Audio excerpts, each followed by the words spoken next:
panier moyen, et ça c'est en France particulièrement, le panier moyen a augmenté. C'est-à-dire que les gens ont envie de se faire plaisir. Donc, et c'est pas parce que les prix sont plus chers, parce qu'à la rigueur on pourrait se dire ils dépensent plus parce que c'est plus cher. Mais c'est pas le cas. C'est pas le cas, parce que là l'ensemble de l'industrie fait tout ce qu'il peut justement pour redonner envie aux Français, si on parle que de ce marché, aux Français de se déplacer et de profiter. Chez nous, on voit une augmentation du panier moyen de l'ordre de 20% en plus par rapport à, alors je vais pas dire l'année dernière, mais par rapport à 2019.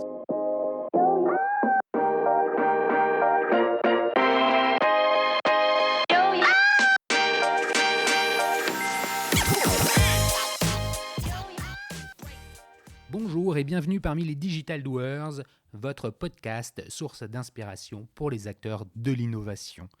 Ce programme est coproduit avec Comexposium pour les événements incontournables que sont le One-to-One Retail e-commerce de Monaco et le One-to-One Digital Marketing de Biarritz. Je suis Cyril Duplessis, acteur du changement dans le digital depuis plus de 20 ans. Je donne ici la parole aux personnalités des différents écosystèmes digitaux en France. Qu'ils soient prestataires, annonceurs, marques, retailers ou pure players, ils sont des acteurs engagés dans leur business et l'innovation fait partie de leur quotidien. Source intarissable d'inspiration, je vous propose une conversation dynamique et sincère pour vous donner accès à leur retour d'expérience, leur vision et leur analyse sur les tendances et les perspectives marché. Vous êtes de plus en plus nombreux à écouter les Digital Doers et je veux vous en remercier. N'oubliez pas de vous abonner sur la plateforme d'écoute de votre choix et de voter 5 étoiles sur Apple Podcast. N'hésitez pas à laisser un petit commentaire sympa, ça fait toujours plaisir. Alors bonne écoute à vous, toujours sans coupure.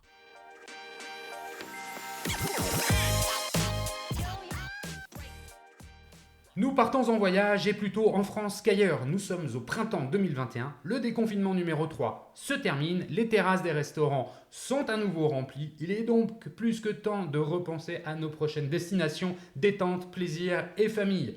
Et pour en parler, j'ai le plaisir de recevoir Sébastien Venturini, PDG de Weekend Desk, agence de voyage en ligne, leader sur la vente de week-ends et de séjours thématiques. Weekend Desk est présent en France, au Benelux, en Italie et en Espagne et réalise un chiffre d'affaires de plus de 80 millions d'euros. Avec notre invité, nous allons bien sûr revenir sur l'année noire qui vient de s'écouler pour le secteur du travel afin de bien comprendre l'état du marché. Le consommateur de voyage et de vacances en 2021, qui est-il ? Quelles sont ses aspirations, ses attentes et ses besoins ? Comme d'habitude, nous poursuivrons notre conversation autour de la proposition de valeur de Weekend Desk et nous conclurons notre échange sur la stratégie de la relation client de l'entreprise. Comment utilise-t-elle les réseaux sociaux ? Quelle stratégie d'acquisition met-elle en place ? Et quel est le rôle du CRM dans tout ça ? Bref, que des questions habituelles. Mais avant de commencer, Sébastien, pourrais-tu te présenter en quelques mots ? Bonjour Cyril, merci de m'accueillir. Eh bien, j'ai 41 ans, je suis marié et je suis papa de 3 filles. Alors autant dire que quand on est papa de 3 filles et que tout commence à rouvrir, on va enfin pouvoir commencer à un peu profiter de la vie. Je pense que tout le monde en a bien besoin. Après ces séries de confinement, déconfinement, il était temps de retrouver une vie presque normale. Alors, pour me présenter peut-être un peu plus en détail, à la base, moi je m'orientais vers la kinésithérapie. Et en parallèle de la kinésithérapie, j'ai démarré l'entrepreneuriat et à l'issue de mes études de kinésithérapie, finalement, c'est l'entrepreneuriat qui a matché beaucoup plus avec mes aspirations personnelles.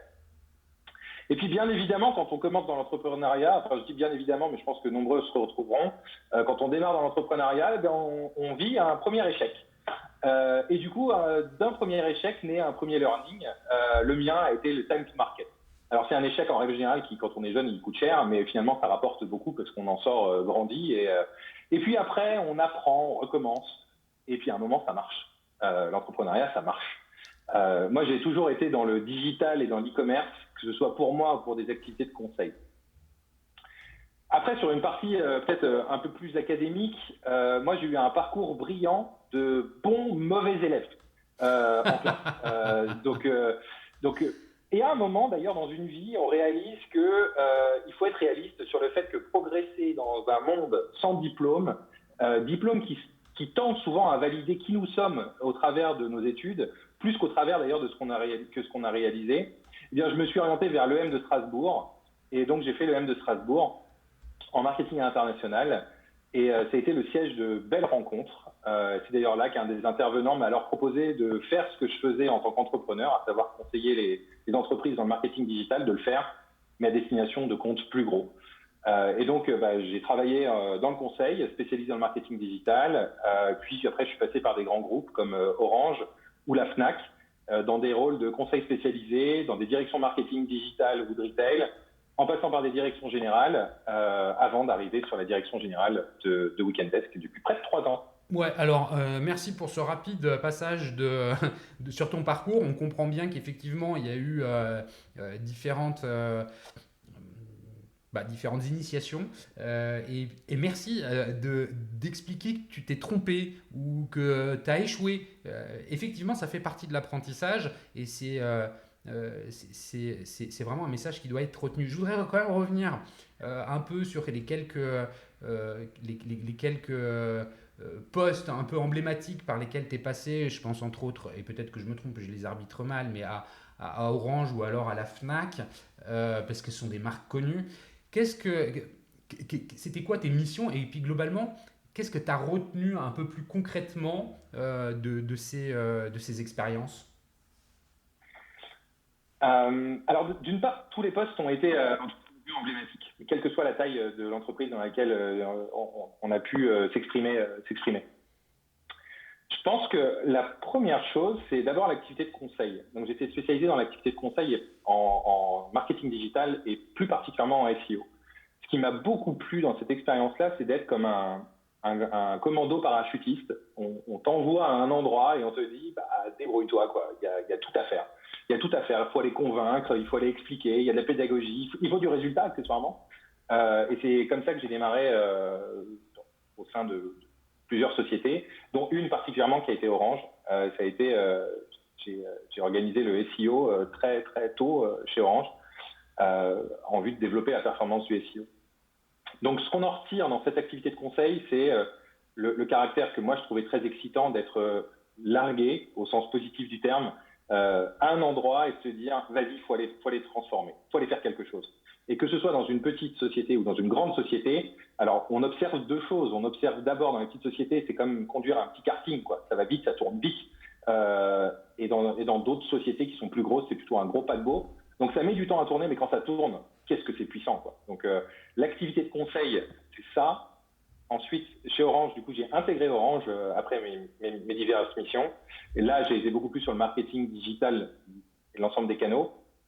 Et là, on voit la puissance d'un grand groupe, la gestion de budget en dizaines de millions d'euros par an, la force de la communication. J'ai eu l'énorme chance de contribuer, comme plein d'autres, au lancement de Soch. Donc, c'était l'arrivée de Free comme opérateur téléphonique. Ça, c'était juste incroyable de vivre ça. C'était le bouleversement des télécoms. Donc là, on fait des war rooms, on se dit comment est-ce qu'ils vont arriver. Il faut deviner quelle sera l'offre du challenger.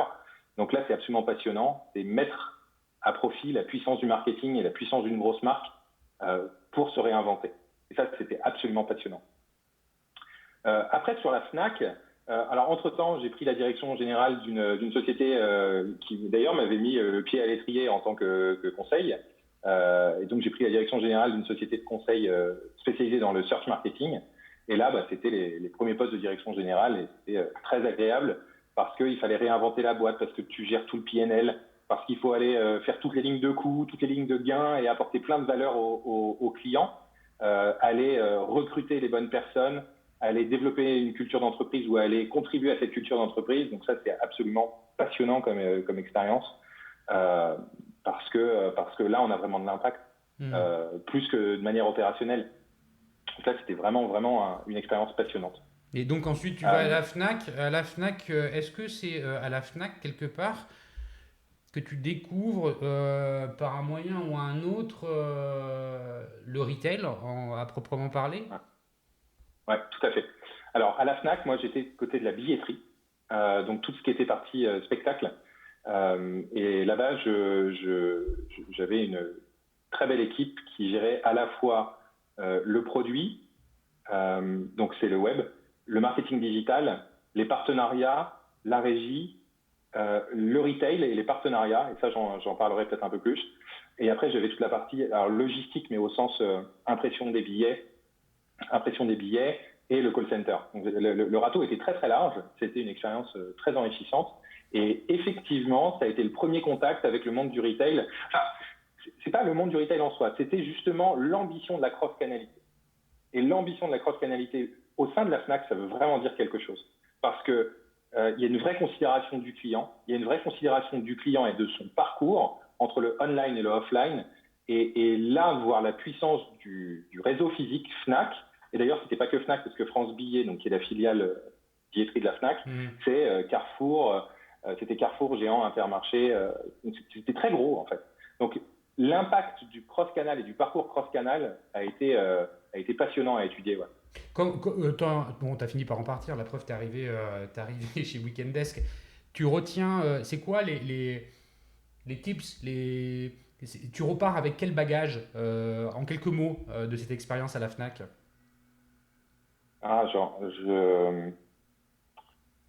Qu'est-ce que tu as appris, quoi? J'ai appris tellement à la Fnac. J'ai appris qu'on pouvait avoir un impact très significatif du digital dans un monde très retail, que le retail peut servir le digital, et pas nécessairement en mode je tue le retail pour le digital.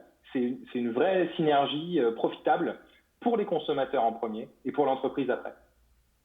Après, la Fnac, j'en retiens, et ça c'est un aspect plus personnel, j'y étais au moment des attentats du Bataclan, donc j'en retiens une charge émotionnelle assez forte, une gestion de crise, on va parler du Covid, mais la gestion de crise de ça a été absolument importante. Ouais, le Bataclan, parce que le lien avec le Bataclan, c'est la billetterie, hein, c'est ça?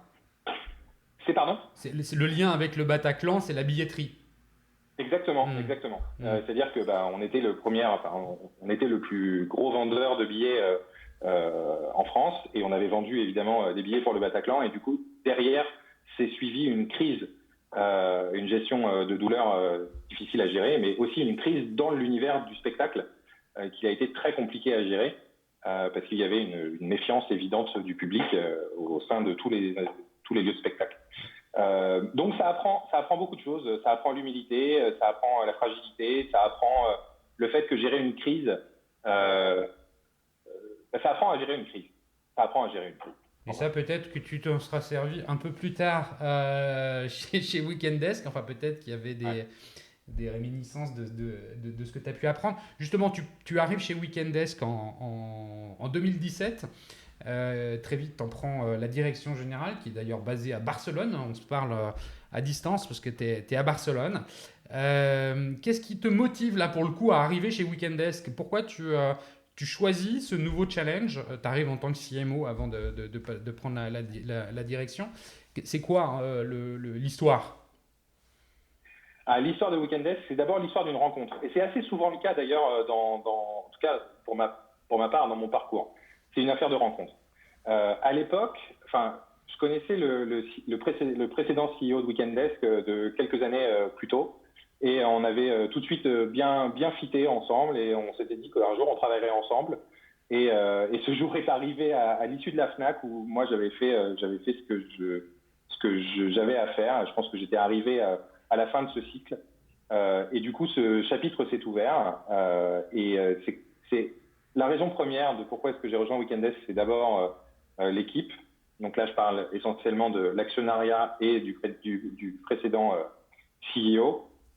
Et l'histoire à raconter derrière ça, c'était la vente d'un produit plaisir qui est d'ailleurs assez proche en fait de la billetterie.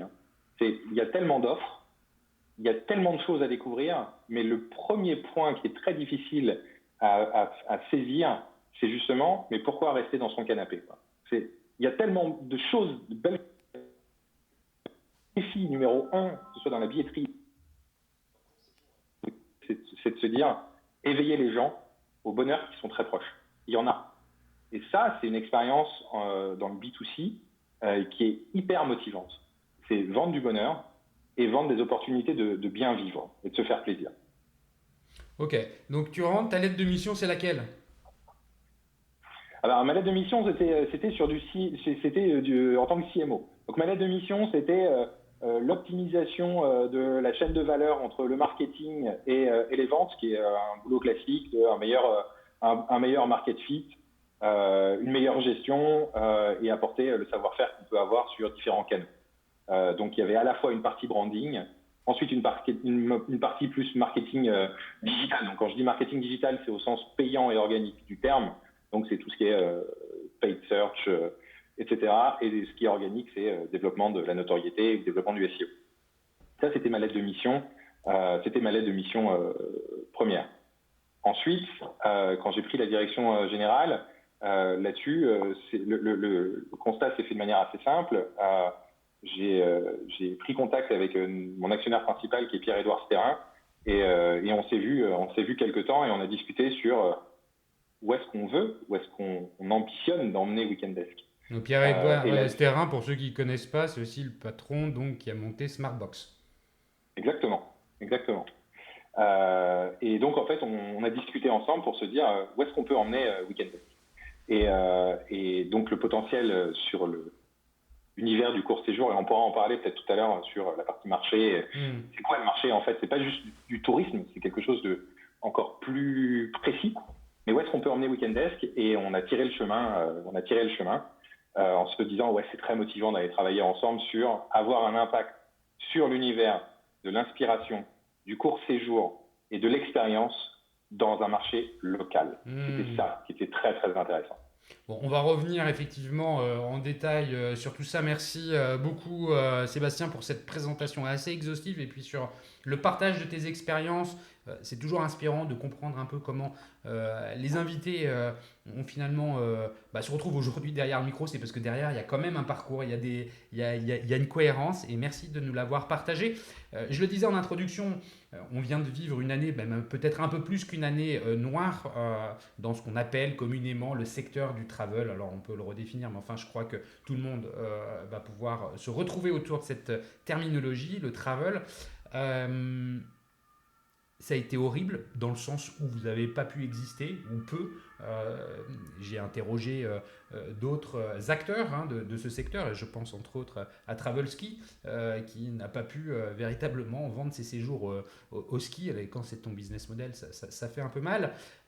Globalement, avant qu'on ne parle plus spécifiquement de Weekend Desk, c'est quoi les éléments d'analyse, tes éléments d'analyse du marché, comment un professionnel, un acteur du travel a pu, qu'est-ce qu'il a pu observer, comment il interprète la situation actuelle. Donc bien comprendre ce qui s'est passé et puis pour expliquer où on en est aujourd'hui en fait, au printemps 2021, avec un focus vraiment sur le consommateur. Parce que je pense que pour comprendre finalement ta proposition de valeur, et puis peut-être l'ensemble des propositions de valeur, c'est fondamental d'avoir un peu des notions du marché. Et je pense, moi-même étant consommateur de produits, de voyages, qu'on n'est plus tout à fait dans la même dimension qu'il y a 18 mois ou 2 ans. Donc je suis curieux de t'entendre te prononcer un peu sur tout ça. Vaste sujet. Oui. Alors peut-être que pour fixer du coup un cadre, le marché du travel et particulièrement celui du court séjour. Donc le court séjour, c'est moins d'une semaine. Il est en Europe de 120 milliards d'euros. Et à titre de comparaison, le long séjour, c'est environ 300 milliards. Donc à l'échelle européenne. La part du domestique, ce que j'appelle domestique, c'est quand on reste à l'intérieur de son pays, de sa frontière. Il est de 89 milliards. En France. Autant dire qu'on est... oui. Donc, autant dire qu'on n'est pas sur un petit marché. Non. Donc, il y a un vrai territoire d'expression ici.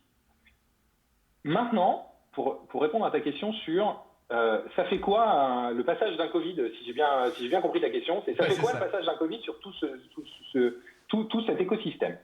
Bon, alors là-dessus, on ne va pas se leurrer, ça fait très mal.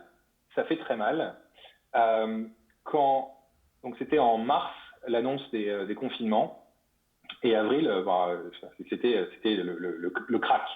Donc en fait on passe d'une activité on va dire normale sur janvier-février, pour parler en année calendaire, sur janvier-février, un business normal, on voit que ça tout saute un peu avec les rumeurs, il se passe quelque chose en Asie, on n'est pas trop sûr, et puis finalement, en mars, ça s'écroule totalement, et là, on a un chiffre d'affaires qui dévisse, et on se retrouve à moins 95, à moins 98%, et quasiment du jour au lendemain.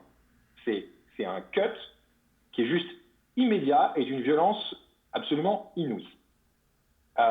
Maintenant, la question, c'est comment, d'une part, en termes de consommateur, qu'est-ce que ça a comme impact au niveau du consommateur, et qu'est-ce que ça a comme impact aussi côté de l'entreprise.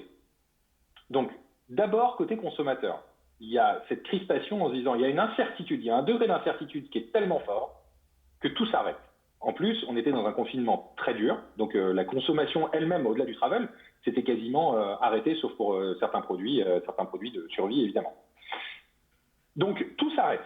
Là, arrive un flot côté client de questions par téléphone en se disant « Qu'est-ce qui va se passer ?» N'oublions pas qu'à l'époque, c'était un confinement d'une durée de 15 jours environ. Ouais. Donc qu'est-ce qui se passe? On reçoit un flot d'appels juste inouï, où on a des clients qui sont inquiets et qui sont dans l'inconnu. L'inconnu de quoi? L'inconnu de qu'est-ce qui va se passer dans 15 jours? Qu'est-ce qui va se passer maintenant pour ma réservation du week-end prochain? Et tout un tas de questions autour de comment je vais faire. Là, on reçoit un niveau d'appel. Donc là, je passe du côté entreprise. On reçoit un niveau d'appel juste stratosphérique. Donc, on se fait chute du chiffre d'affaires de 98%, niveau d'appel fois X. Juste inouï. Là, on a nos équipes qui font un travail absolument exceptionnel, un engagement pour le client absolu, et on mobilise toute la boîte pour répondre à nos clients et leur proposer les solutions au regard des informations qui étaient les nôtres au moment où cette crise arrive. Donc là, en fait, on parle vraiment d'un choc. Je pense qu'il n'y a pas d'autre terme. Choc systémique. Ensuite, la crise opère, donc on se retrouve quasiment à un niveau plancher de réservation pendant des semaines. La plus grande problématique, c'est que tout le monde navigue à vue. Le consommateur est à vue. Lui, on lui dit 15 jours de confinement. Donc on attend toujours 15 jours. Et ces 15 jours durent des mois, quoi. Et c'est la même chose en termes de pilotage d'entreprise. C'est exactement la même chose. On navigue à vue. 15 jours. Nos équipes sont mises en chômage partiel, évidemment, et on attend la reprise. Et on prépare la reprise. Et là, il se passe quelque chose qui est à la fois du côté de la conviction, de l'engagement, et c'est un point commun entre les clients et les gens qui travaillent chez Weekend Desk. C'est-à-dire qu'il y a un moment où tout le monde, et sans se concerter, tout le monde est totalement convaincu que le marché va reprendre, et va reprendre très vite. Donc nos équipes se mobilisent pour préparer la reprise avec nos partenaires, pour aller les appeler. Je parlerai peut-être plus tard de comment est-ce qu'on construit un produit. Bien sûr, on reviendra dessus. Mais effectivement, là, on est à la on est à la sortie du premier confinement il y a un an, quoi. Exactement.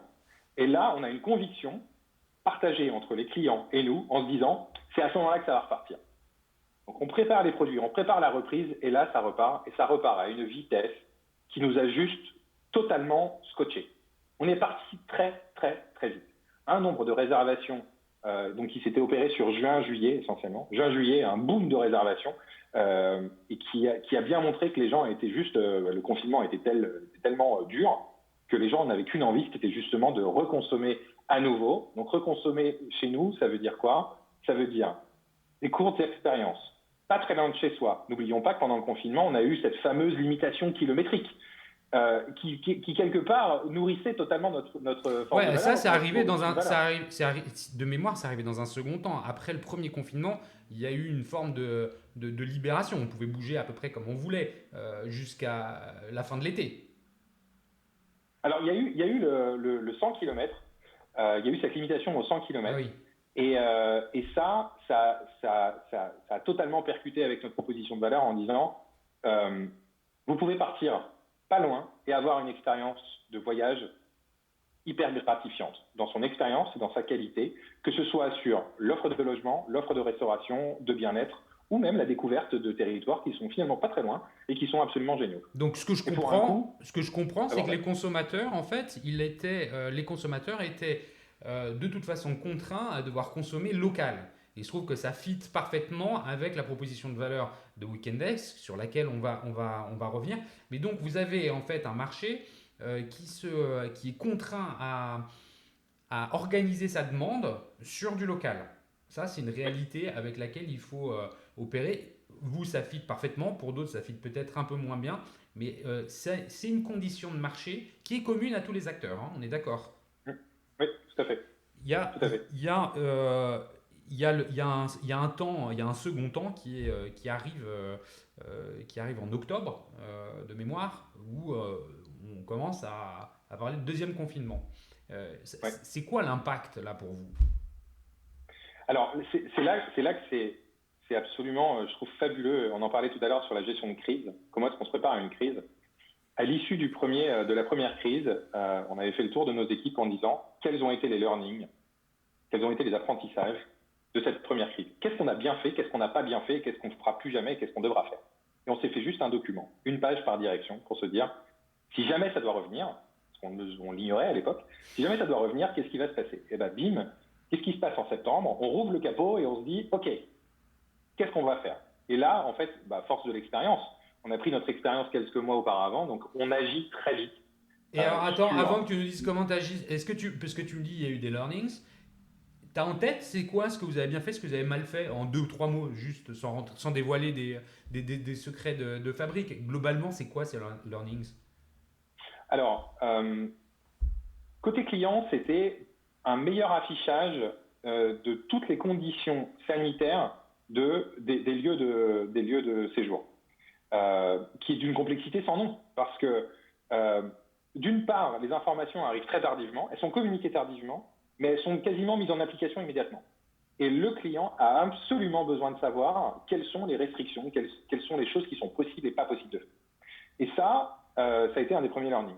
Le second learning, c'était d'adapter impérativement nos communications. On l'a fait assez vite sur la première vague, mais de mieux adapter nos communications à destination de nos clients afin de leur dire clairement ce qui va se passer. Et ça, c'est vraiment important que de leur tenir la main pour leur dire voilà ce qui va se passer dans les prochaines semaines, que vous ayez un séjour ou vous n'en ayez pas. Et ensuite, ça a été sur le pilotage même de l'entreprise en se disant on a été bon là-dessus, on a été assez efficace sur ce projet-là, ne nous embarrassons pas avec des sujets de l'ordre de tel ou tel département, mais focalisons-nous là-dessus. Par exemple, le caractère de la vague d'appels, on s'est mobilisé très vite et encore plus fort pour répondre aux questions des clients, anticiper. On a mis en place des FAQ. En parallèle, on a affiché des pop-ins directement sur le site internet pour éviter de générer de l'appel. Parce que générer de l'appel pour le client, déjà, quand il est forcé d'appeler, c'est pas une bonne chose. Quand il est forcé d'attendre parce qu'il y a trop d'appels, c'est pas une bonne chose. Et pour les agents, les conseillers qui sont à l'autre bout du téléphone, ils vivent une pression très très forte et ils ont à cœur leur job et leur engagement. Et donc, ils veulent répondre au maximum de personnes. Donc ça, il a fallu absolument créer des parcours bien sûr, plus rapides. Merci pour la transparence avec laquelle tu nous expliques ce que vous avez retenu. Deuxième confinement, vous avez ça comme bagage. Donc vous appliquez quelque part un peu ce que vous avez retenu de la première expérience. Ça se passe mieux? Ah oui, ça se passe vraiment mieux. Ça se passe vraiment mieux. Le seul point où si on doit toujours se dire, tiens, il s'est passé un truc, le seul truc auquel on ne s'attendait pas, c'est que ça dure autant de temps. Ouais. C'est que vraiment, on ne s'attendait pas à ce que ça dure autant. Mais d'un autre côté, et ça c'était aussi saisissant, on ne s'est pas retrouvé avec des baisses, en tout cas de notre côté, on ne s'est pas retrouvé avec des baisses aussi fortes. On n'a pas vécu le même choc de réservation que la première fois. La première fois, c'était en mode chat glacé. Plus personne ne bouge. Le deuxième, on a réussi à avoir une espèce de fil rouge de réservation. Alors, on était toujours on n'était pas bien servi, on va dire, mais on faisait du moins 70% de réservation. Mais on en faisait encore. Parce que les gens arrivaient finalement à se projeter plus loin en se disant, à ce moment-là, ça ira mieux. Et donc, on avait cette confiance dans nos produits et les clients avaient confiance dans leur capacité aussi à en profiter et à profiter de choses qui étaient autour d'eux.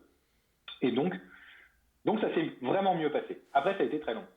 Voilà, c'est ça, parce qu'en fait, cette situation a perduré jusqu'à au mois dernier, quelque part. Ouais. Oui.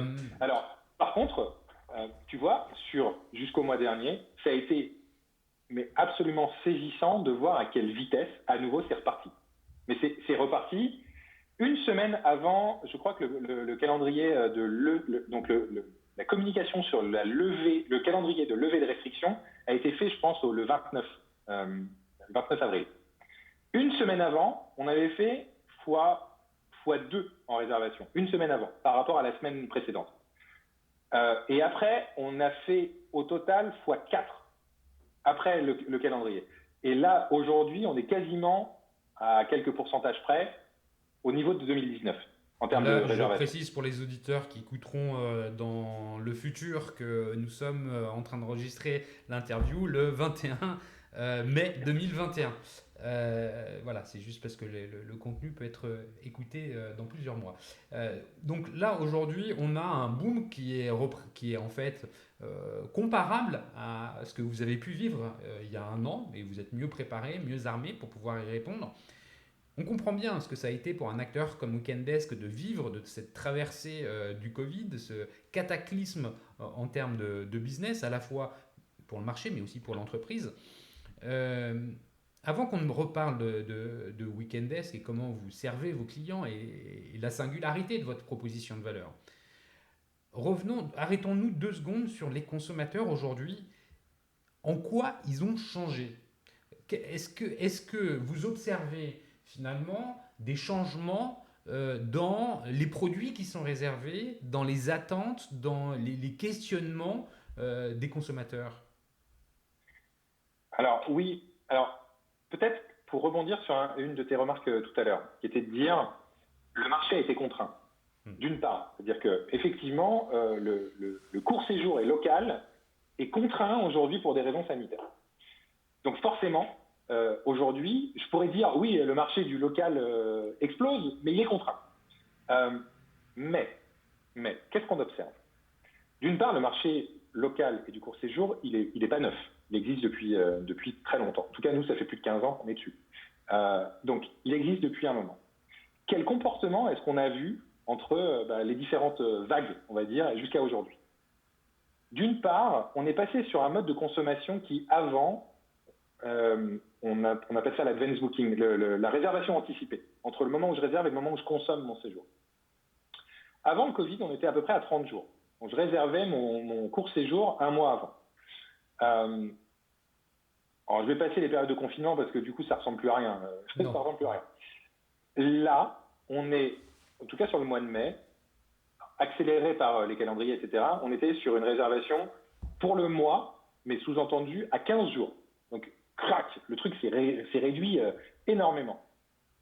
Et maintenant, donc en fait, ça s'appelle l'advance booking. L'advance booking était long avant, il est devenu court, il est devenu très court, et là, avec l'arrivée de l'été, il est en train de se rallonger. Donc, premier type de comportement, c'est qu'avant, c'était plutôt linéaire dans l'année. Là, maintenant, c'est un peu plus, je ne vais pas dire saisonnier, mais il y a plus de variation dans l'anticipation de ces séjours. Ça, c'est le premier point. Le deuxième point, c'est est-ce qu'ils consomment des choses différentes ? Grosso modo, ce qu'on peut observer, c'est que à la fois les villes et à la fois les alentours de villes sont toujours plébiscités.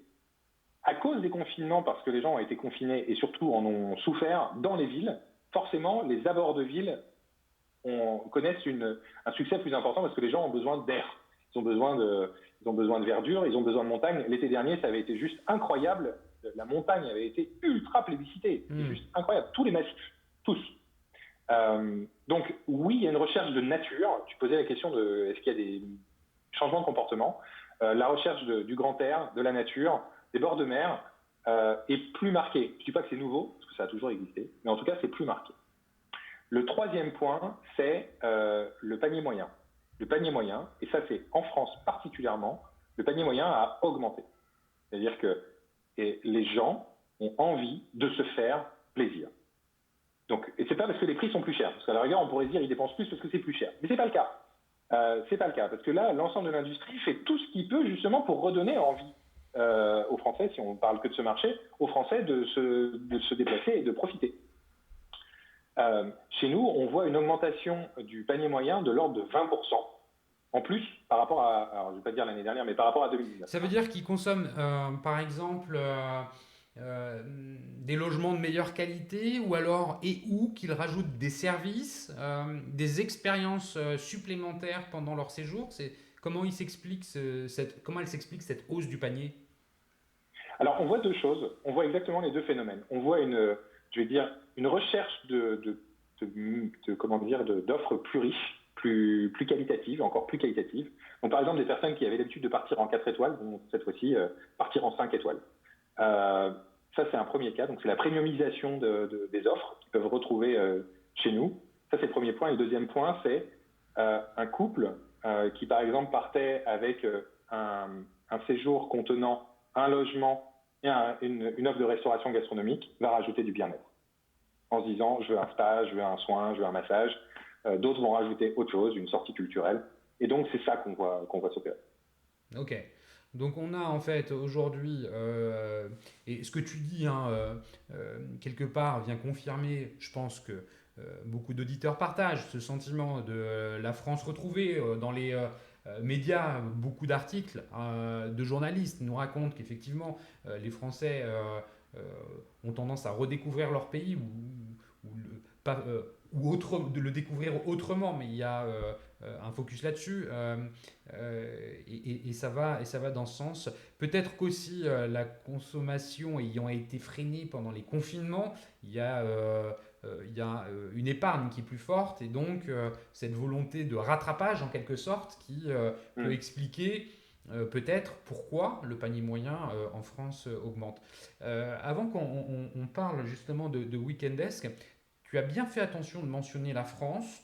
Je le précisais en introduction, vous êtes présent au Benelux, en Italie et en Espagne. Est-ce que tu peux nous dire un mot rapide sur les évolutions dans ces marchés-là? J'imagine qu'il y a beaucoup de similitudes avec la France. Cependant, en t'entendant parler, j'ai l'impression qu'il y a quand même des différences. Oui, mais tu fais vraiment bien de le remarquer parce que, alors d'une part, la gestion de la crise a été, je ne peux pas dire totalement différente, mais a été différente dans tous les marchés qu'on couvre aujourd'hui, tant dans les restrictions donc restrictions géographiques que dans les restrictions de consommation. Est-ce que les restaurants sont ouverts? Est-ce qu'ils sont fermés? Est-ce que les lieux de culture sont ouverts? Est-ce qu'ils sont fermés? Est-ce qu'il y a des jauges? Est-ce qu'il n'y a pas de jauges? Est-ce qu'il y a un confinement à la maison ou pas de confinement à la maison? Donc on a vu plein de choses différentes opérer. Et finalement, pas hormis le premier confinement qui lui a été assez unanime et assez global. En revanche, après, il y a eu beaucoup de différences. Euh, qu'est-ce qu'on peut noter? On peut noter deux choses. On peut noter la vitesse de reprise de certains marchés qui s'est fait plus vite que d'autres. On peut noter une augmentation, par exemple, de la consommation, donc du panier moyen, qui est beaucoup plus forte en Belgique, par exemple, qu'elle ne l'est en France. Et pourtant, en France, elle est très forte. Euh, on peut noter que parce que les soutiens, en tout cas, on l'assimile à ça, en tout cas, c'est notre analyse, que les soutiens économiques dont la France a profité, à un moment, on se retrouvait dans l'économie. Par exemple, en Espagne, le soutien économique est sans aucune comparaison, il n'y a aucun degré de comparaison entre une situation en Espagne économique et une situation en France économique. La situation en Espagne, l'Espagne a été radicalement moins accompagnée, pour pas dire presque pas du tout, pour les salariés, pour les entreprises. La France a eu une chance incroyable de ce côté-là. Et probablement que ça a un effet évidemment sur la reprise. D'ailleurs, c'est un peu la thèse utilisée aujourd'hui par nos politiques, qui est de dire on a beaucoup soutenu, mais c'est justement pour que la crise soit moins dure à la reprise. Donc, l'Espagne a une vitesse de reprise bien moins importante que la France, et y compris sur son pouvoir d'achat. Mais on va voir comment ça va s'installer sur les prochaines semaines. En tout cas, la France a beaucoup de chance, et espérons que ça soutienne l'économie comme ce qui a été prévu. Bon, alors merci pour cette analyse approfondie et détaillée du marché, mais je pense qu'il était nécessaire qu'on prenne le temps d'échanger, de t'écouter sur ça, puisque en tant que consommateur, évidemment, on le perçoit, évidemment, on est bien conscient qu'il y a eu des passages difficiles, parce que nous-mêmes, nous ne sommes pas déplacés, on n'a pas pu profiter de ces séjours, de ces voyages, et attendre un acteur finalement nous expliquer avec une vision de l'intérieur, c'est toujours intéressant. on a été mis en contact suite à un post LinkedIn. Tu étais assez enthousiaste en fait sur un post LinkedIn sur lequel j'ai réagi où tu disais bon voilà, allez, c'est reparti, on va de l'avant. J'aimerais maintenant que tu nous proposes, non, que tu nous expliques la proposition de valeur plus en détail de Weekend Desk. Qu'est-ce qui fait votre singularité? Pourquoi vous êtes si bien placé pour cette reprise? Il y a évidemment des éléments d'information que tu nous as déjà livrés. On a pu comprendre que c'est sur des séjours principalement courts, plutôt des week-ends, d'où le titre, hein, le nom, la marque Weekend Desk. C'est aussi des séjours thématiques. Est-ce que tu peux aller un peu plus loin et puis nous en dire un peu plus? Oui, alors d'une part, le local est ce qui nous anime tous. C'est ce qui fait que chaque Weathers, c'est le nom de nos salariés, qui est une équipe ultra engagée et qui a fait preuve d'un engagement absolu et encore plus accentué par cette crise, notre motivation à nous lever tous les jours et à servir nos consommateurs, c'est de rendre visibles et accessibles des destinations auxquelles on ne pense pas, parce que parfois elles sont tellement proches de soi qu'on n'y pense pas du tout. Donc, notre objectif, c'est de donner accès à une expérience clé en main où tout est prévu en fonction de vos envies. Et c'est là qu'arrive la dimension de thématique à laquelle tu faisais référence. Notre job, c'est donc d'aller chercher des expériences passionnantes, enrichissantes, proches de chez soi, parce qu'on part du principe qu'il faut juste qu'on ait juste 3-4 affaires à mettre dans une voiture, faire moins de 2 heures de route pour déjà passer un moment exceptionnel. C'est ça qu'on n'associe jamais de transport à notre offre, parce que faire un city trip en prenant l'avion, oublions le Covid l'espace d'un instant, rêvons aussi à d'autres choses. Prendre ses affaires, aller à l'aéroport, faire 2 heures d'avion, passer un week-end à un endroit et revenir, c'est hyper enrichissant, mais c'est pas si accessible que ça en vrai. C'est fatigant, la logistique est complexe, et nous, c'est pas notre parti pris. La réalité, c'est que tout le monde, en vrai, sait chercher un hôtel. Tout le monde sait le trouver, accessoirement, mais tout le monde sait chercher un hôtel. Tout le monde sait trouver une activité. Tout le monde sait trouver un restaurant. Tout le monde sait trouver une visite. Tout le monde sait trouver un soin. Mais en vrai, ça prend combien de temps de trouver tout ça? En imaginant qu'on ait trouvé le lieu. Donc, sincèrement, réussir à faire tout ça en moins de 3 heures, ça devient le parcours du combattant. Et en règle générale, ça se termine comment? Ça se termine par, si on regardait Arsène Lupin sur Netflix, quoi. Bon, j'ai rien contre Arsène Lupin sur Netflix, mais il y a quand même tellement mieux à faire que de rester sur son canapé. Donc notre job, c'est de raccourcir et de simplifier le parcours pour permettre à chacun de profiter de ce qu'il a autour de soi. Donc ça veut dire qu'il y a une expérience, en fait vous vendez des expériences incluant des nuitées clés en main. Et donc quelque part ça veut dire que tu peux nous donner des exemples en fait de type de séjour. Voilà, moi j'habite à Paris, je suis à Paris, toi tu es à Barcelone, bon, moi je suis à Paris.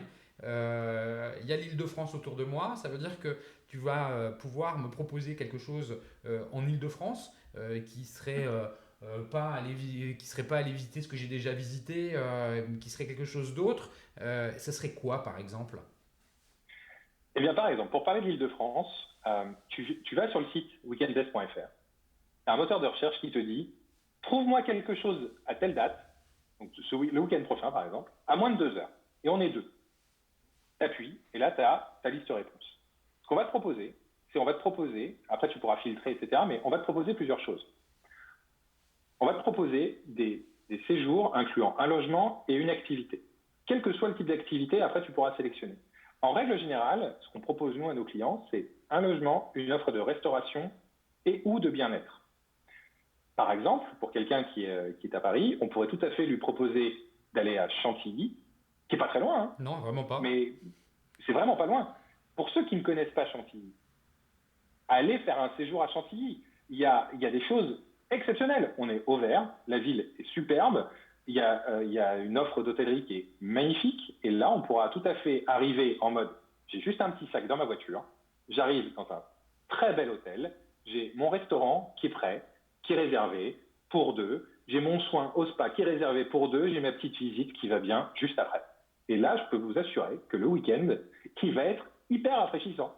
est bien, bien mieux. C'est une vraie bouffée d'air pour des Parisiens ou d'autres s'ils habitent ailleurs, hein, à se dire j'ai vraiment profité de mon week-end. En tout cas, ça fait des choses à raconter à la machine à café le lundi.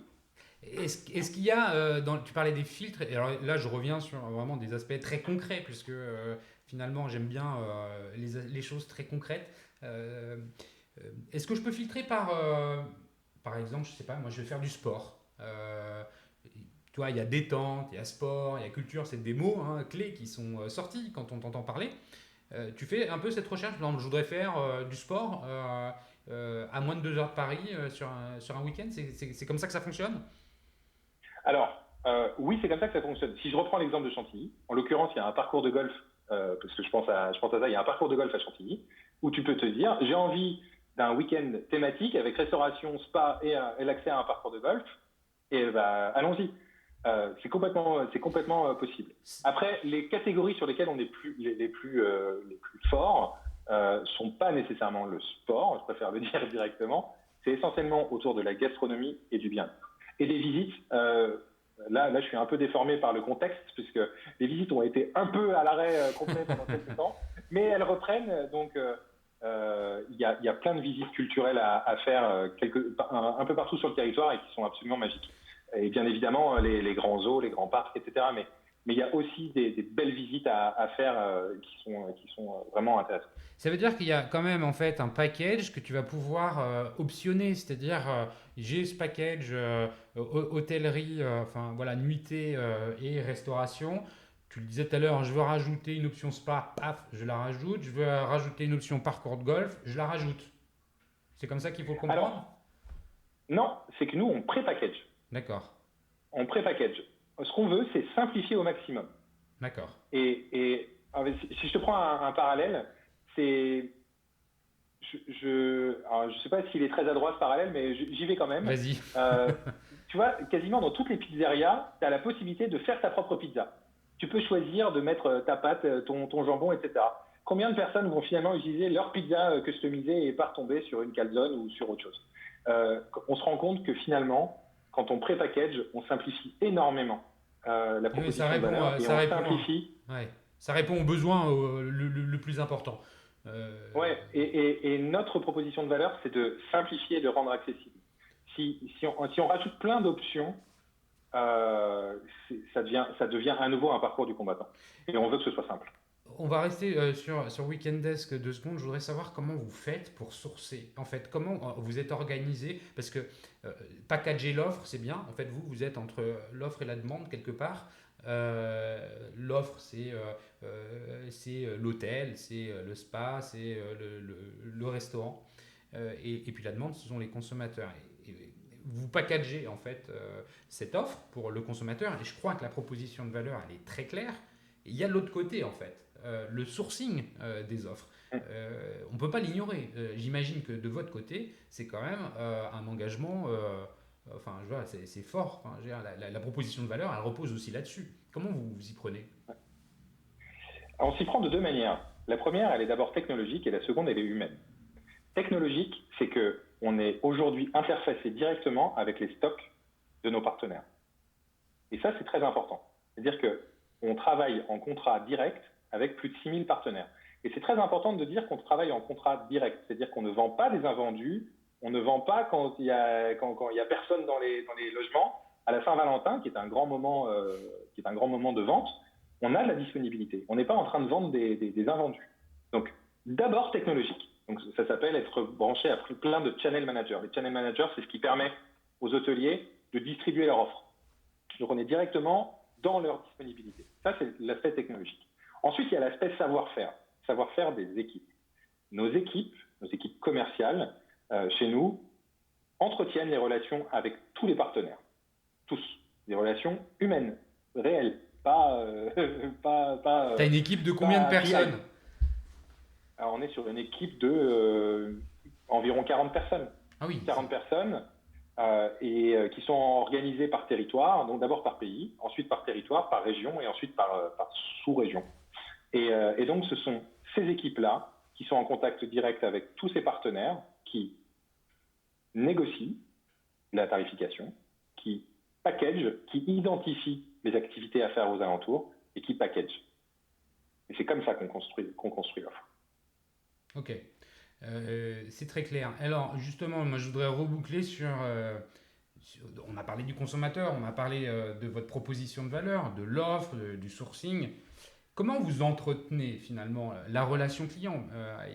Et c'est singulier chez vous parce que vous n'avez pas forcément des clients qui vont tous les mois revenir acheter quelque chose, parce que tous les mois, on ne se paye pas un week-end spa détente à Chantilly. Tu conviendras que c'est plus occasionnel.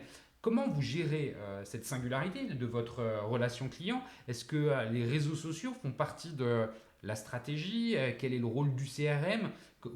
Comment vous faites pour les recruter initialement? En fait, il y a deux sujets. Il y a d'abord la question de nos clients. Et ensuite, il y a la question de la prospection. La question de nos clients, elle est... alors, tu as raison, on ne se fait pas un week-end par mois. Et c'est bien dommage. On ne se fait pas un week-end par mois, mais c'est bien dommage. Mais dans l'univers du travel, on ne se fait pas non plus 3 voyages par an. En revanche, il y a combien de semaines? Il y a plus de 50 semaines par an. Donc la vraie capacité, je n'ai pas précisé tout à l'heure, mais notre panier moyen, c'est environ 250 euros. D'accord. Donc notre capacité à faire découvrir à nos clients des moments de vie proches de chez eux, alors pas tous les mois, même si on pourrait l'envier, mais au minimum une fois par trimestre, 2 fois par an, elle est complètement possible. Là où faire des voyages plus longs devient plus compliqué, ne serait-ce que pour des raisons économiques, oublions le Covid un instant, mais ne serait-ce que pour des raisons économiques, c'est beaucoup plus compliqué. Le court séjour, qui plus est en local, simplifie énormément cette capacité à développer le repeat business. Donc, comment est-ce qu'on fait? Déjà, vivons une première expérience. Une fois qu'on a vécu cette expérience, on se dit finalement c'était quand même très très chouette. On a vraiment passé un très bon séjour et on a envie de le refaire. Et ça, c'est essentiellement basé sur la qualité du sourcing et de la constitution de l'offre et de la simplification du parcours. Et c'est ça qui déclenche le repeat business. Ensuite, il y a le deuxième sujet qui était le sujet de comment est-ce qu'on trouve nos clients. Tu as parlé du repeat business. Il est important, est-ce que c'est un chiffre qui est secret ou est-ce que tu peux nous en dire plus sur le repeat business? Alors, est-ce que c'est important? En vrai, moi, je pense que j'aurais une perception assez dure en me disant que c'est jamais assez important. Tu vois, ton réflexe a été de dire, est-ce qu'on n'y va pas une fois par mois? Mais du coup, moi aussi, je peux m'insatisfaire qu'on n'y aille pas une fois par mois. Donc déjà, allons-y 2 fois par an. Ça serait déjà fabuleux. Et après, dans ma façon de réfléchir au repeat business, dans l'univers du travel, et du coup qui intègre les longs séjours, c'est très difficile d'être sur une durée de 12 mois. Donc, on va les regarder 24, voire 36 mois. De facto, au regard de notre business, moi, je préfère regarder 12 mois.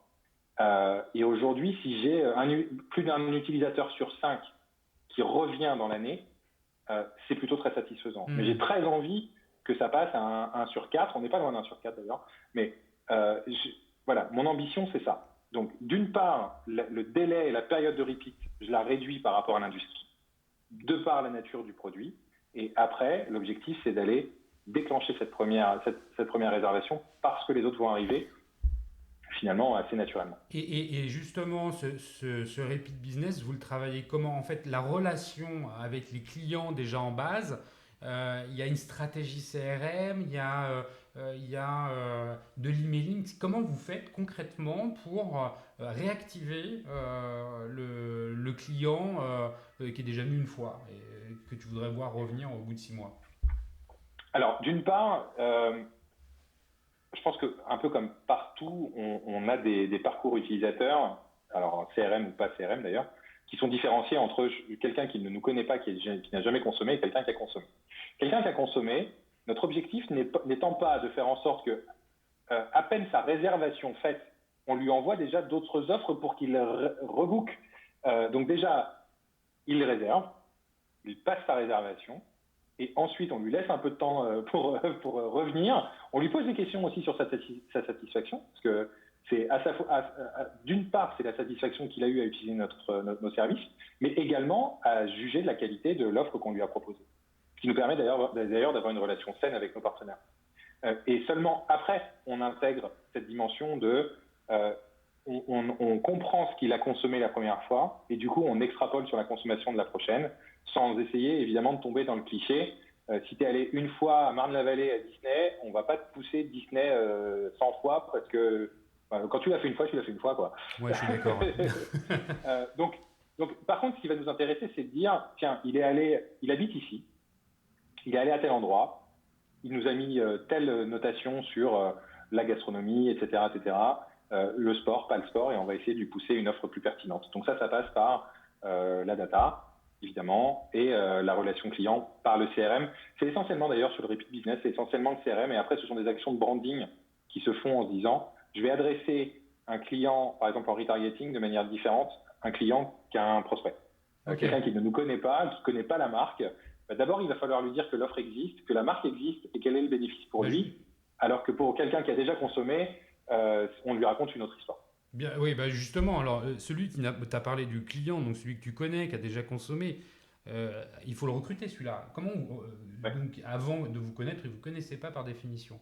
Comment vous faites Est-ce qu'on peut aujourd'hui faire de l'acquisition comme on en faisait il y a 2 ans C'est quoi ce qui fonctionne et puis là-dedans, est-ce que les réseaux sociaux jouent un rôle chez vous? Alors oui. Oui à tout.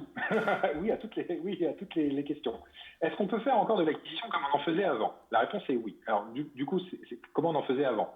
Est-ce qu'on en fait via du search, via du paid search comme Google ou via des ads comme Facebook ou d'autres? La réponse est oui.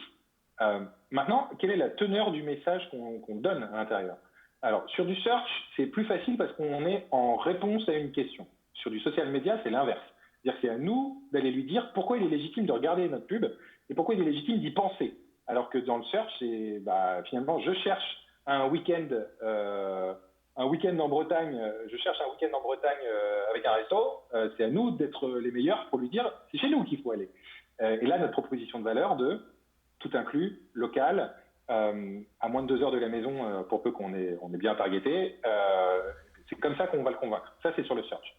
Social media, c'est lui dire est-ce que tu savais que finalement, à pas loin de chez toi, il y a une superbe expérience? Et là, on est plus dans une approche de branding, en disant, intéresse-toi à cette destination.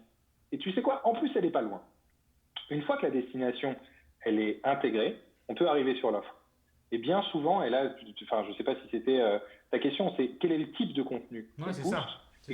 Et que ce soit d'ailleurs en paid ou en organique, parce que chez nous, on a une force importante, c'est que largement plus des 2/3 de notre trafic, il est organique. Donc notre partie payante, elle est essentiellement branding ou à la performance. Mais sur la partie contenu, particulièrement sur le social media, c'est essentiellement des contenus inspirationnels de dire rendez-vous compte des merveilles qui sont situées juste pas loin de chez vous. On avait fait une campagne il y a quelques temps qui était de montrer des décors des Caraïbes, des décors du Grand Ouest américain, des décors de l'Asie. Tout ça, c'était en France, en fait. Toutes les photos qu'on voyait, on imaginait que c'était le Grand Canyon. Non, c'était les Cévennes. On imaginait que c'était les Caraïbes. Non, c'était la Corse ou la Bretagne. Enfin, il y a autant de merveilles. Et ce qui compte, et c'est ça qui est le plus difficile, c'est d'aller dire ne traversez pas la planète. Et d'ailleurs, dans les comportements des utilisateurs, tu me posais la question tout à l'heure, on voit et on perçoit une dimension aussi d'autres aspects qui vont rentrer dans la décision d'achat. L'empreinte carbone, le pouvoir d'achat, l'économie, alors je ne veux pas l'appeler économie circulaire parce que ça veut dire autre chose, mais l'économie plus locale, en tout cas, on va dire, et le fait de ne pas nécessairement traverser la planète et les dimensions, évidemment, de sécurité sanitaire. Je vais être dans un endroit où je me sens sûr et à l'aise. Bah écoute, Sébastien, franchement, merci pour tous ces éléments d'explication. Je pense qu'on a vraiment bien cerné à la fois le marché, la situation actuelle en sortie de crise, et on va espérer qu'elle va être stable, cette sortie de crise, et que le pire est bien derrière nous. Merci pour ces éléments-là. Merci de nous avoir expliqué la proposition de valeur de Weekend Desk. Je pense qu'on en a beaucoup appris.